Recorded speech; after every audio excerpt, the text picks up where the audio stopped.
This time we begin to focus our thoughts on the Lord's Supper, on the communion. When we think about it, there's quite a lot in the Gospels about the events leading up to the crucifixion of Christ, the triumphal entry into Jerusalem, the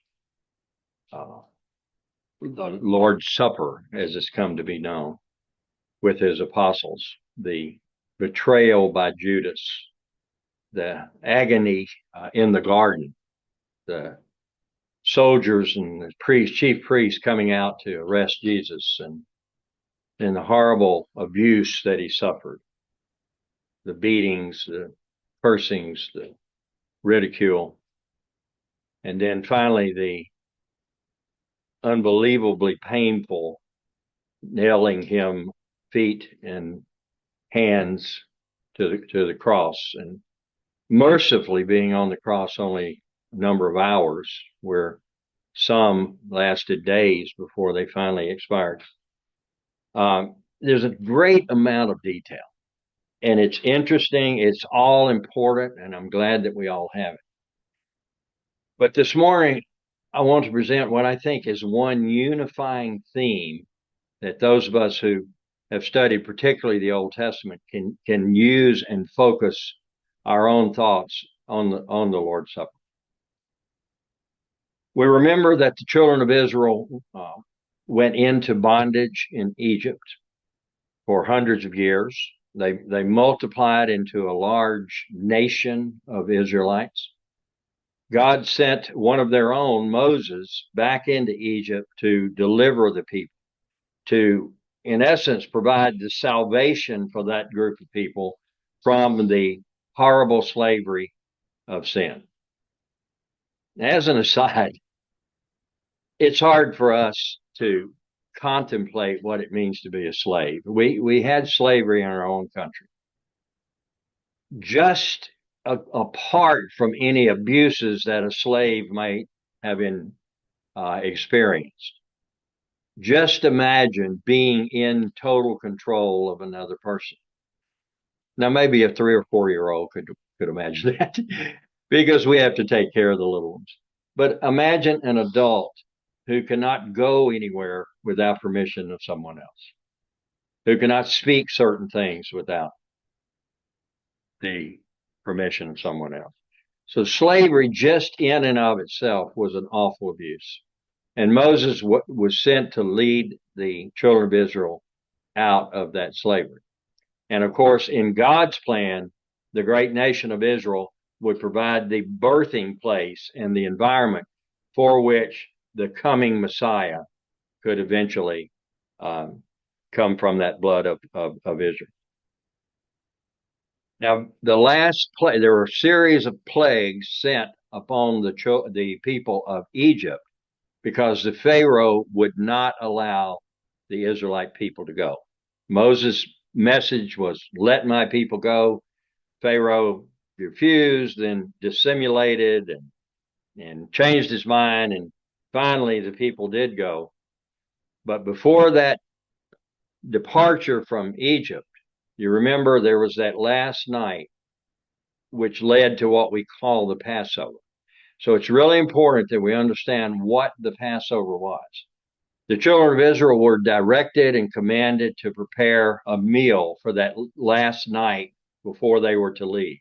And that meal included the death of a lamb. And it had to be a select lamb. It had to be perfect, in a sense, as far as they could tell, without blemish. And that lamb, that little lamb, not even a fully grown sheep yet, that lamb was slaughtered. I mean, that's the reality. And then bled out because the blood was not to be in the meat. And they were to take some of that blood from that lamb and paint the mantle and the doorpost on their homes. And if they faithfully did that and believed the word of God coming through Moses, then they would be spared the death of the firstborn of each family that the Egyptians endured. So it was a horrible event to the Egyptians, but it was a saving event for the Israelites. And imagine the joy when they finally realized we didn't have to suffer the horrible deaths of the firstborn that the Egyptians had suffered. So the whole idea of the Passover was saving the Israelites from the death that was going to come upon the Egyptian people. And central to the saving of the Israelites that day was this sacrifice, which we call the Passover lamb. So it's not a shock or a surprise to see that the Israelite people would keep going back to that in their minds. And God commanded them to celebrate, to remember, to commemorate the Passover every year. The memory of that was not to leave the collective memory of the Israelite people for as long as they existed as a people. And so every year, the Passover was the solemn feast that they went back and they sacrificed again, and the high priest sacrificed for the people, and they remembered the events of the Passover. Fast forward now to Jesus, the adult Jesus, after 3.5 years of preaching. The time now is the Passover for the Israelite people. And as a Jew, and as a practicing Jew and a following Jew, even though he was God in the flesh, he observed the Passover as the Israelite people had done for roughly 1,400 years, 1,200 years. That's in dispute, just the exact time. And so he gathers his disciples. There would have been a lamb killed. We are not given all of those details, but they would have eaten a Passover meal. And it's in the context of that Passover meal that Jesus gives that Passover meal a new meaning, and it becomes the new memory for us. So he declares the cup, which was fruit of the vine, he declares that to be the blood of his sacrifice, which was yet to come. And the bread which they ate that day was given a new meaning. It was to represent the body that he would be sacrificing. So in that context, in the context of Jesus and his apostles observing the Passover, but giving it new meaning, then listen to just a couple of verses that will give us the hinge point that I'm trying to get across. In John 1:29, this was when John the Baptizer saw Jesus coming toward him. And the passage says, on the next day, John saw Jesus coming toward him. And John said, look, the Lamb of God who takes away the sin of the world. That was prophetic, of course. And we know that John the Baptizer, John the Baptist, as he's often called, was in fact a prophet. He was a preparer of the way for Jesus who was to come into the world. And then I'm going to fast forward to 1 Corinthians 5, 6, and 7. I have to do a little explanation of this. The context here is Paul writing to the church in Corinth. The church in Corinth had lots of problems. And one of the problems is that one of the members, a male member in the Corinthian church, was living openly, apparently with his stepmother. And the Corinthian Christians were even sort of being boasting of this, like, look how generous I am. Look how loving we are. Kind of harks back to some of the things today. Oh, in a loving way, we're going to overlook this obvious public sin of one of our own members living in an adulterous relationship.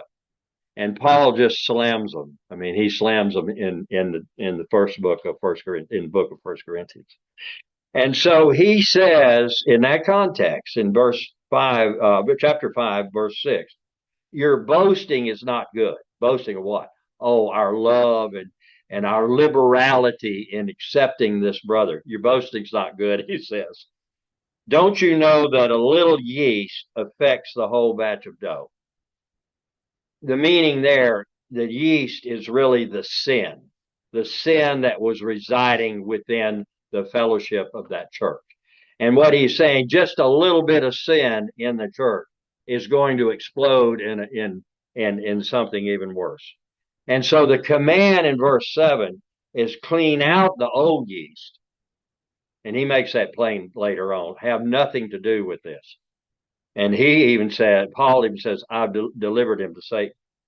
Clean out the old yeast so that you may be a new batch of dough. You are in fact without yeast. Now the phrase I want to really get to.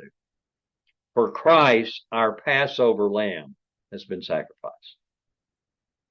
So Paul, in a sense, uses that sentence, if you follow me, as kind of a condensation, a condensing, a summary, if you will, of all that Christ did.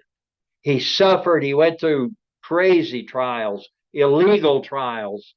He was abused illegally. He was crucified for blasphemy, which of course he had not committed. But then Paul, in essence, uses just a few words. Get this sin out of your church. For Christ, our Passover lamb, has been sacrificed. That was the point of his death. So as the Passover lamb was sacrificed year after year after year in the Israelite nation, Jesus is our Passover lamb. And we know from Hebrews and elsewhere that Jesus was sacrificed once and for all. He was the final sacrifice. If you and I don't believe and accept and follow him as the sacrificial lamb, there won't be any more. There are no more. That's the final one. And so that brings us to what we're doing today. Every first day of the week, by example and by command to observe this supper, we as Christians, and as Mike mentioned in his prayer, all over the world, it may be at different time zones, but all over the world, faithful Christians are doing the same thing. And it's remembering the sacrificial lamb, the Passover lamb that was Jesus Christ. And then finally, to put it into modern terms, we celebrate as heroes men and women who sacrifice their lives for others. I mean, it's a touching thing when you realize that people are still doing this, very often out of love. Sometimes they don't even know the person they're sacrificing for, but they literally walk in the line of fire, police, firemen going into burning buildings to try to rescue a kid or someone in that fire. And we rightly acknowledge them and we celebrate them. But even then, we realize it's a higher honor when a good man or good woman gives their life for someone, quote unquote, worthy. Oh, that fireman went into that fire and came out with that 3-year-old. And you see the pictures and now the video on everybody's cell phone, and it goes viral and it'll hit, 15 million views because we still, in our hearts, we celebrate that. But what about the man who would give his life for Al Capone, for a criminal, for a child abuser, just any of the bad things that you can think of? Then we'd say, wow, that's really something, that a good man would die for the bad man. And so with that, we remember the words of Paul in Romans 5:8. God died for us while we were yet enemies, while we were yet sinners. I'm sorry, Jesus died for us while we were yet sinners. So that's a whole new level, see, of sacrifice. Whole new level. He indiscriminately loved us to the point where he gave his life even for the worst of humanity. That's just hard to get our hands around. That a man, and he was a man, he was God, but he was man, would reach down and do that for us. So with those thoughts in mind, I think the idea of the Passover lamb is something we can understand, hang our hats on, and collect our thoughts as we now observe the Lord's Supper.